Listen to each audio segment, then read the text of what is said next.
मंगलम के नवा। मैं आज आपको बताऊंगा सूर्य पराग के ऊपर में। आज का तारीख है 5 जून 2021, सैटरडे है। टाइम अभी 8 बजने वाले हैं, रात का है। आज बगलामुखी का हवन अनुष्ठान हो गया है। ये जो 10 तारीख को जून को आ रहा है, तो इसी दिन में क्या होगा ना, सूरज को राहु निगल लेगा। मतलब एक छाया ग्रह, एक ब्लैक होल आएगा। ब्लैक होल के सामने राहु चला जाएगा, वो उसको निगल लेगा। मतलब ब्लैक होल में जब वो चला जाएगा अंदर तो गायब हो जाता है। तो वो उस तरफ वो जब निकलता है तो वो अमेरिका की जो पूर्व उत्तरी अमेरिका है, मंगोलिया है, चाइना है, कोरिया है और पूरा यूरोप है, इन्हीं को दिखाई नहीं देगा, पर हम लोगों को दिखाई देगा। इसका कंकण आकृति सूर्य पराग बोलते हैं। मतलब कंकण का आकृति का, जैसे कंकण हाथ में पहनता है ना, वैसे राउंड टाइप का है ना, ये इस टाइप का आधा भी थोड़ा सा दिखाई नहीं देगा।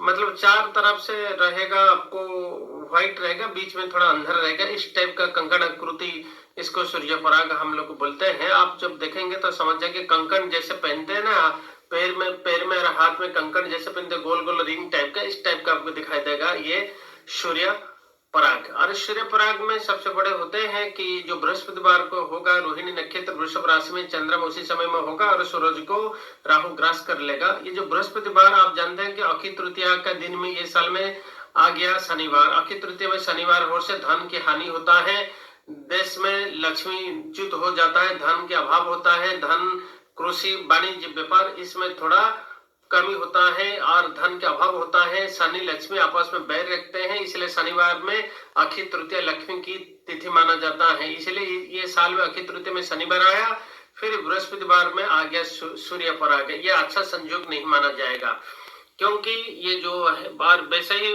उसी दिन का जो राशि नक्षत्र रहता है, रोहिणी नक्षत्र वृषभ राशि, जो कि भगवान कृष्ण की है, इसलिए धर्म की हानि होगा।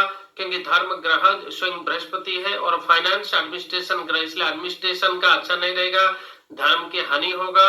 और ये यूरोप पर, मंगोलिया पर असर डालेगा, चीन पर डालेगा, कोरिया पर डालेगा। ये सब देश में महामारी युद्ध लग जाएगा और धन की हानि होगा, धन में आग लगा देंगे। पूरा इतना युद्ध में इनका आर्थिक मेरुदंड खराब हो जाएगा, स्थिति ठीक नहीं रहेगा, आर्थिक मेरुदंड दुर्बल हो जाएगा, इनकी स्थिति बिल्कुल फाइनेंशियल कंडीशन इन्हीं देशों में डाउन हो जाएगा। वैसे अमेरिका युद्ध में भी भाग ले जाएगा, पूरा यूरोप में भी युद्ध चलेगा, अमेरिका भी उसके साथ रहेगा, मंगोलिया रहेगा, चीन के साथ युद्ध शुरू हो जाएगा और कोरिया भी उसमें भी निपट लेंगे युद्ध में। और ये उत्तर ध्रुवीय, जो कि रूस की तरफ रहता है, उत्तर ध्रुवीय महासागर में रूस भी जाता है, इसलिए रूस भी इसमें भी पार्टिसिपेट करेगा युद्ध में। इसलिए जो 10 तारीख को जो आता है बृहस्पतिवार में, इसलिए अच्छा नहीं माना जाता। वैसे 10 का जो नंबर है वो सूरज का नंबर होता है और बृहस्पतिवार उसी दिन में भी आता है, इसलिए धर्म की हानि होगा और प्रचुर धन की हानि होने के साथ धर्म की भी पतन होगा।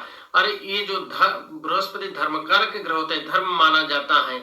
और ये जो होते हैं जवन, जो होते हैं जैसे कि ये सब धर्म में हमें इसको जवन मानते हैं और इन्हीं को शूद्र मानते हैं, जवन मानते हैं, म्लेच्छ मानते हैं, और इन्हीं का पतन हो जाएगा। इनको नाश होने का समय आ गया है। जवन का नाश, जवन का पतन अभी शुरू हो जाएगा।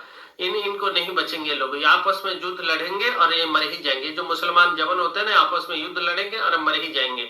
और अमेरिका इसको मार देगा, खत्म कर देगा, क्योंकि अमेरिका बहुत पावरफुल होता है और ये जवन के ऊपर में पहला असर डालेगा, मुसलमान के ऊपर में पहला असर डालेगा ये सूर्य पराग। इसलिए ये जो होता है लेबानन जो होता है, और जो फिलीपाइंस है और पास में रहता है इजराइल इतना बड़ी बड़ी बमों की वर्षा भी करेगा। उसके साथ युद्ध में सारे मुसलमान कंट्री मिल जाएंगे, अमेरिका भी मदद करेगा इजराइल को, और इजराइल में इतना पावर ताकत आ जाएगा। क्योंकि इजराइल आप जानते हैं, वो एक उसकी जो राष्ट्रीय ध्वजा है उसमें 6 कोण वाला एक ठो रहता है सिंबल, षटकोण मतलब भगवान कृष्ण के वंशज यहूदी जो है ना, वो भगवान कृष्ण के वंशज। याद रखना, इजरायली लोग भगवान कृष्ण के वंशज, ये हमेशा याद रखना। इसलिए वो भारत के हमेशा साथ देते हैं। और षटकोण है, ये हमारी तंत्र की चिन्ह है। भगवान कृष्ण ने बड़ा तांत्रिक सिद्ध विद्या सिद्ध किया था, श्री कृष्ण ने सिद्ध किया था, तंत्र विद्या में बहुत सिद्ध हस्ते, माँ काली के परम उपासक थे। इसलिए श्री कृष्ण हमेशा षटकोण की जानते थे कि षटकोण क्या होता है। षटकोण का अमृत माना जाता है। इसलिए षटकोण जो है वो एक मतलब न हारने वाला और हर चीज में सफलता होने वाला एक प्रतीक होता है षटकोण। इसलिए पूजा पाठ, सनातन धर्म में हर चीज में षटकोण हम पहले ही पहले हम मंडल डालते हैं षटकोण को, उसके बाद पूजा हम शुरू करते हैं। और इजराइल वालों के षटकोण है, इसलिए इजराइल का शक्ति इस ग्रह सूर्य परक के बाद बहुत बढ़ जाएगा, करोड़ गुण बढ़ जाएगा। और इजराइल इतना बमबारी करेगा, इतना बम डालेगा कि सारे मुसलमान को तहस नहस कर देगा। पूरा मुसलमान त्राहिमाम त्राहिमाम बोलेंगे। अभी इजराइल की शक्ति पूरा फुल पावर देगा ये जो सूर्य परक आता है, क्योंकि उसी दिन में बृहस्पतिवार भी आता है और 10 नंबर आता है। 10 नंबर जो आता है 10 जून को, ये भगवान कृष्ण की नंबर है, इसलिए भगवान कृष्ण पूरा साथ देंगे युद्धियों के साथ, मतलब इजराइल के साथ में कृष्ण रहेंगे पूरा। आपने सुदर्शन चक्र से पूरा समाप्त करेंगे ये जवन मुसलमानों को। जवन मुसलमान का खत्म होने की समय आप नोट कर दीजिए, 10 जून से शुरू हो जाएगा इनका विनाश, इनका मौत का तारीख शुरू हो जाएगा। लाखों लाखों करोड़ करोड़ मुसलमान को पूरा आग में जला देगा ये। I am the future that was born 100 years ago.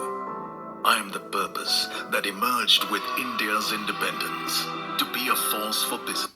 तारीख शुरू हो जाएगा, लाखों लाखों करोड़ करोड़ मुसलमान को पूरा आग में जला देगा ये जो इजराइल है। इजराइल बहुत पावरफुल ताकतवान बन जाएगा, दुनिया का सबसे पावरफुल देश इजराइल भी बन जाएगा। हाँ, आप सनातन धर्म जो है, हम लोग जो रहते हैं भारत में, हमारे लिए कोई बात नहीं, क्योंकि हमको दिखाई नहीं देगा, इसलिए हम पे राहु केतु का पूरा आशीर्वाद रहेगा। सूर्य पराग चंद्र ग्रहण 6 बार आता है साल में, चंद्र ग्रहण और सूर्य पराग, जैसा कि हर अमावस्या के दिन में नहीं होता सूर्य पराग, और चंद्र ग्रहण हर पूर्णिमा के दिन में नहीं होता। और वैसा ही पूर्णिमा में चंद्र ग्रहण और अमावस्या में सूर्य पराग होता है। अगले 10 जून 2021 बृहस्पतिवार को ये सूर्य पराग होने वाला है। ये सूर्य पराग पूर्व उत्तरी अमेरिका, मंगोलिया, चीन, कोरिया, पूरा यूरोप महादेश और जो उत्तर ध्रुवीय महासागर है जहां हिंदू सब रहते हैं, वही हिंदू सनातन धर्म के लोगों को पालन वो कर सकते हैं। उत्तर ध्रुवीय महासागर के पास में जो रहते हैं और इसी देश में जो हमारी सनातन धर्म के लोग रहते हैं, ये सब इसी को पालन करेंगे, इसी सूर्य पराग का। सूर्य पराग राहु सूर्य को ग्रास करते हैं। ये राहु क्या है, ये राहु कैसे ग्रास करता है इतना बड़े सूर्य को, जाजुल्यमान पिंड को, मैं उसके बारे में थोड़ा हमारे सनातन धर्म के ऊपर में अलग बात करूंगा। सनातन धर्म के बारे में थोड़ा बता देता हूँ। समुद्र मंथन में जब अमृत निकला था, अमृत को राहु छद्म वेश धारण करके देवता के अंदर में घुस गया था, और उसने अमृत को जब पान करने के लिए अपने मुंह में भर दिया था, तो भगवान विष्णु को पता चल गया, अपने सुदर्शन चक्र से उसको सर को धड़ से अलग कर दिया। जब सर धड़ से अलग हो गया तो नीचे का पार्ट हो गया सर्प ग्रह केतु, और ऊपर पार्ट हो गया राहु, मतलब जो मुखमंडल है उसका मुंड जो है वो राहु बन गया। राहु को क्या बोलते हैं, ब्लैक होल बोलते हैं। ब्लैक होल जो आसमान में अंतरिक्ष में होते हैं ब्लैक होल, उसको छाया ग्रह बोलते हैं। वैसे ही हमारी शास्त्र वेद शास्त्र में राहु केतु को छाया ग्रह माना जाता है, मतलब छाया जैसे वो दिखाई नहीं देता।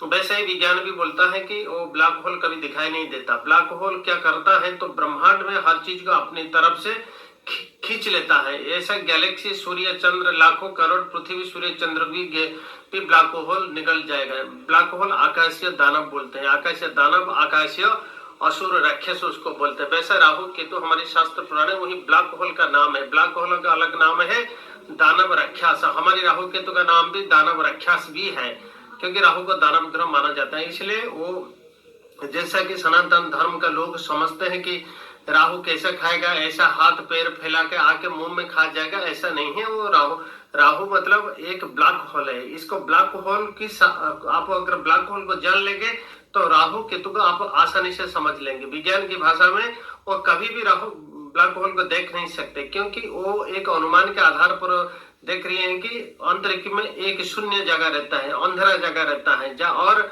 सारे ग्रह नक्षत्र उसी की तरफ चला जाते हैं और गायब हो जाते हैं, तो उसी को समझ लेते हैं कि शायद इधर ब्लैक होल है, इसलिए दिखाई नहीं देता। वैसे राहु केतु दिखाई नहीं देता, इसको छाया ग्रह माना जाता है, इसलिए ज्योतिष शास्त्र में उसको छाया ग्रह माना जाता है। ज्योतिष शास्त्र भारत का मूल शास्त्र है। लोग नहीं जान पाते कि ज्योतिष शास्त्र क्या चीज है। अरे सूर्य हर दिन आप उठते ही 1 2 3 4 5 6 ऐसे 30 तारीख जो गणना करते हैं वही तो ज्योतिष है।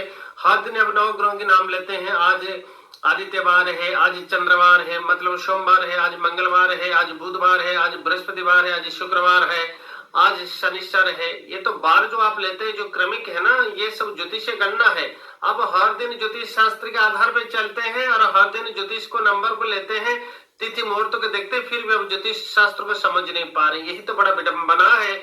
आज मैं अपनी वाणी को विराम देता हूँ, रहता हूँ। नमस्कार।